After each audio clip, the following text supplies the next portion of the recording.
नमस्कार। इस खास विश्लेषण में आपका स्वागत है। कहते हैं ना, केदारनाथ हर किसी को नहीं बुलाता। केदारनाथ का रहस्य ये कोई आम कहानी या सिर्फ एक शीर्षक नहीं है, बल्कि एक ऐसा सच है जिसे हिमालय की बर्फीली हवाएं आज भी अपने अंदर छुपाए हुए हैं। एक पुरानी मान्यता है कि बाबा केदार जिसे खुद बुलाते हैं, बस वही वहां तक पहुंच पाता है। आज हम सब मिलकर एक ऐसी घटना की गहराइयों में उतरने वाले हैं जिसने बड़े बड़े वैज्ञानिकों और हमारी आम समझ दोनों को पूरी तरह हिलाकर रख दिया। तो चलिए बिना किसी देरी के इस रहस्यमयी सफर की शुरुआत करते हैं। सोचिए, रात के ठीक 2 बज रहे हैं, बहुत तेज बारिश और चारों तरफ सिर्फ तबाही। साल 2013 की वो भयानक रात। आसमान में बिजली कुछ इस कदर चमक रही थी मानो कुदरत अपना सारा गुस्सा निकाल रही हो। हिमालय की उन हमेशा शांत रहने वाली वादियों में अचानक से अजीब सी चीखें गूंजने लगी थीं। ये उस खौफनाक मंजर की शुरुआत थी जो बिना किसी चेतावनी के आया और पल भर में सब कुछ निगलने लगा। अध्याय 1, विनाश की वह रात, 2013 की प्रलय। अगर हम उस रात के घटनाक्रम को देखें तो वो सच में रोंगटे खड़े कर देने वाला है। रात के करीब 2 बजे एक भयानक तूफान और मूसलाधार बारिश शुरू होती है। आधी रात से लेकर सुबह तक ये विनाशकारी बाढ़ अपने रास्ते में आने वाली बड़ी बड़ी इमारतों और ढांचों को तिनके की तरह बहा ले जाती है। लेकिन रुकिए, सुबह जब तबाही थमती है तो क्या होता है? मुख्य मंदिर एकदम सुरक्षित मिलता है। सब कुछ तहस-नहस हो गया। लोग अपनी जान बचाने के लिए बदहवास भाग रहे थे, लेकिन इस पवित्र ढांचे को एक खरोच तक नहीं आई। आखिर सोचिए, ये कैसे मुमकिन हो सकता है? उस भयंकर सैलाब के बीच एक विशाल पत्थर पता नहीं कहां से बहता हुआ आया और ठीक मंदिर के पीछे आके रुक गया। पानी का बहाव इतना तेज था कि कंक्रीट की बड़ी बड़ी इमारतें ताश के पत्तों की तरह ढह गईं। लेकिन ये पत्थर ये किसी मजबूत ढाल की तरह वहां खड़ा हो गया। इसने पानी की दिशा को ही 2 हिस्सों में बांट दिया और पूरा का पूरा मंदिर बहने से बच गया। विज्ञान के पास इसका कोई ठोस जवाब नहीं है। तबाही के उस बेकाबू सैलाब के बीच एक ऐसा रक्षक आ खड़ा हुआ था जिसकी किसी ने सपने में भी कल्पना नहीं की थी।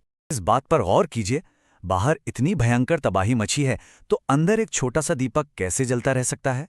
अगले दिन जब तबाही थमने के बाद कुछ साधु मंदिर पहुंचे तो जो उन्होंने देखा उसने उनके होश उड़ा दिए। बाहर पूरी दुनिया, पूरा का पूरा शहर तबाह हो चुका था।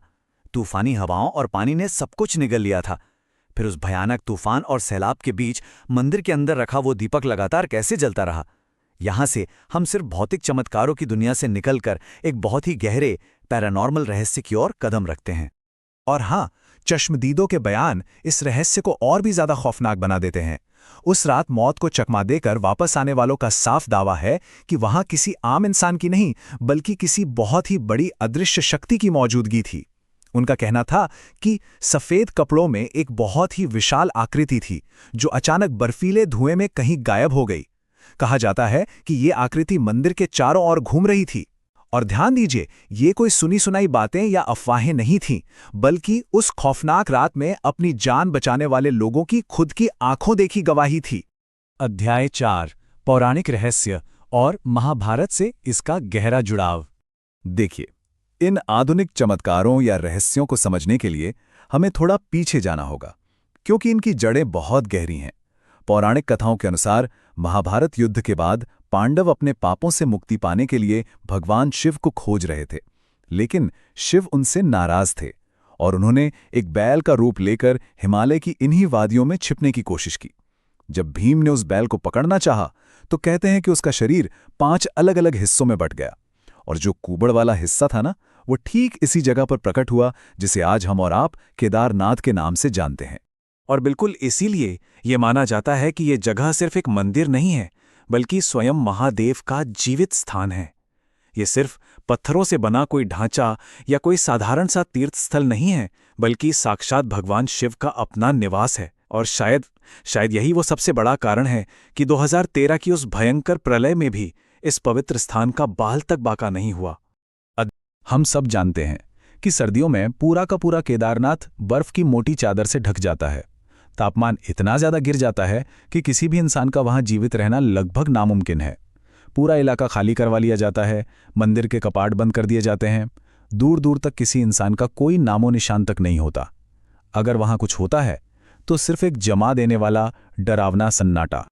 लेकिन उस वीरान और भयानक सन्नाटे को चीरती हुई अक्सर एक आवाज आती है। कई लोगों का कहना है कि रात में मंदिर के आसपास घंटियों की आवाज साफ सुनाई देती है। नीचे घाटियों में रहने वाले लोग और सर्दियों में गश्त पर रहने वाले कुछ इक्का दुक्का गार्ड्स वो आज भी पूरे यकीन के साथ यही दावा करते हैं। अब जरा सोचिए, जब वहां कोई इंसान मौजूद ही नहीं है, जब वहां कोई परिंदा भी पर नहीं मार सकता, तो उस हड्डियां गला देने वाली ठंड में मंदिर में घंटियां आखिर बजा कौन रहा है? सच तो यह है कि विज्ञान के पास इसका कोई भी जवाब नहीं है। हर तर्क, हर साइंस, हर लॉजिक यहां आकर पूरी तरह दम तोड़ देता है। जो लोग वहां गए हैं, जिन्होंने उस शक्तिशाली ऊर्जा को महसूस किया है, उनके लिए यह कोई रहस्य नहीं है, बल्कि एक शाश्वत सत्य है। तो अंत में सबसे बड़ा सवाल यही रह जाता है, क्या वो कोई इंसान है या फिर स्वयं बाबा केदार वहां मौजूद हैं? इस गहरे रहस्य पर एक बार विचार जरूर कीजिएगा।